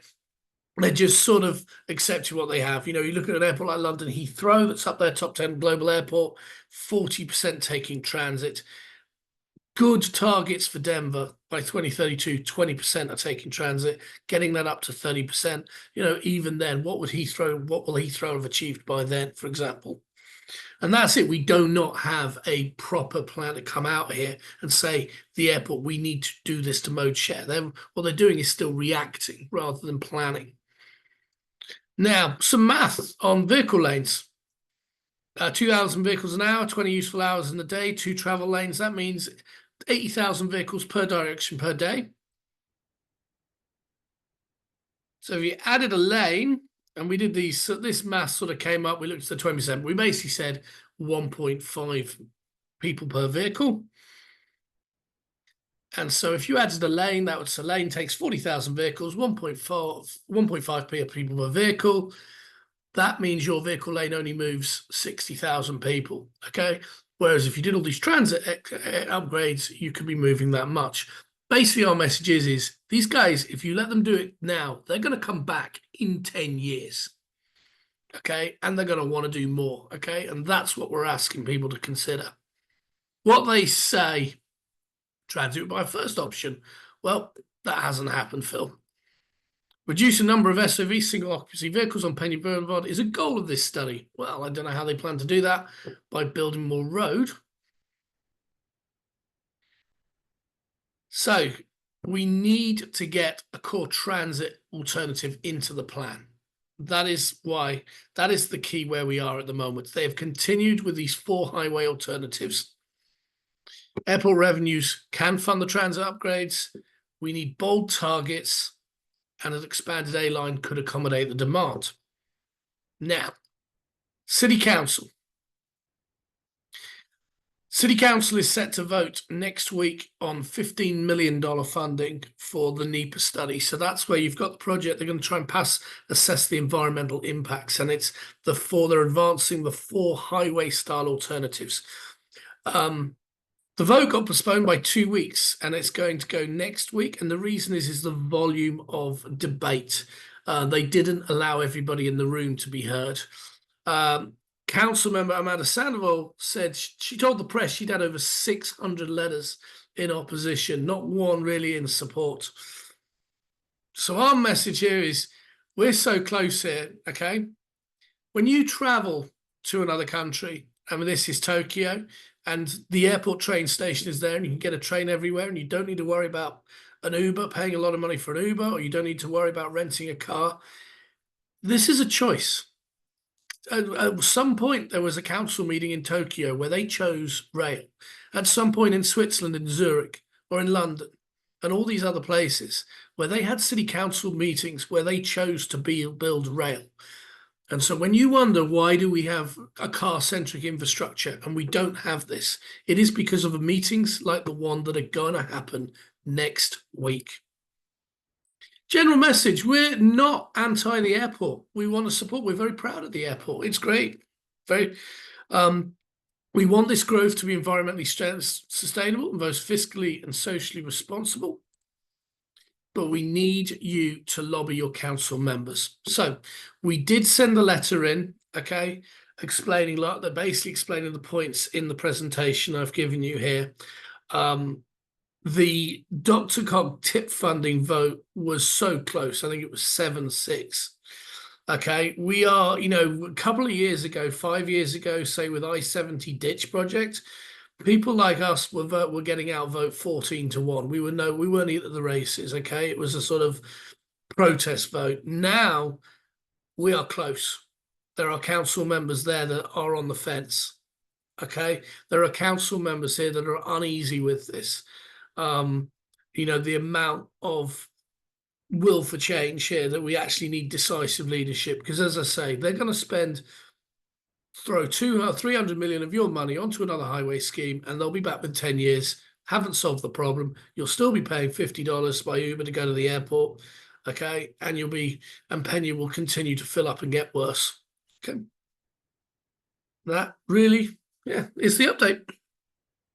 So you've sent the letter in. It's having an impact. Leslie James has put in the chat a way that you can easily add your voice with an every action link, and that will cause another message to be sent to council. Is there a hearing next week, or has the hearing been continued? Are they going to hear more from the public, or are they simply going to reconvene and consider what they've heard? Okay, so if you want to go live with Denver Council, it'll be through the standard Monday evening at 5 o'clock. So remember that session fills up with all sorts of people also talking about all sorts of topics. You know, they do deprioritize you if you're a frequent flyer. So it's always good if you're planning to get someone who hasn't spoken for a while. They don't recognize the name because of that. So that's if you actually want to get in front of the council. That's going to happen 5 o'clock this Monday. The meeting where they'll just be talking, the council discussing, is going to be 1 p.m. on Wednesday, the March the 19th. With that, all you can do is send as much communication into the council members as possible. You know, you look on the committee, you know, we look at this initial committee. I mean, there are two really that don't really need the letters, you know, Chantel Lewis and Sarah Parody kind of got the message, but the other 5 do need working on. Great, great. Jill Locantori has put into the chat the impressive list of organizations that co-signed the letter that was sent.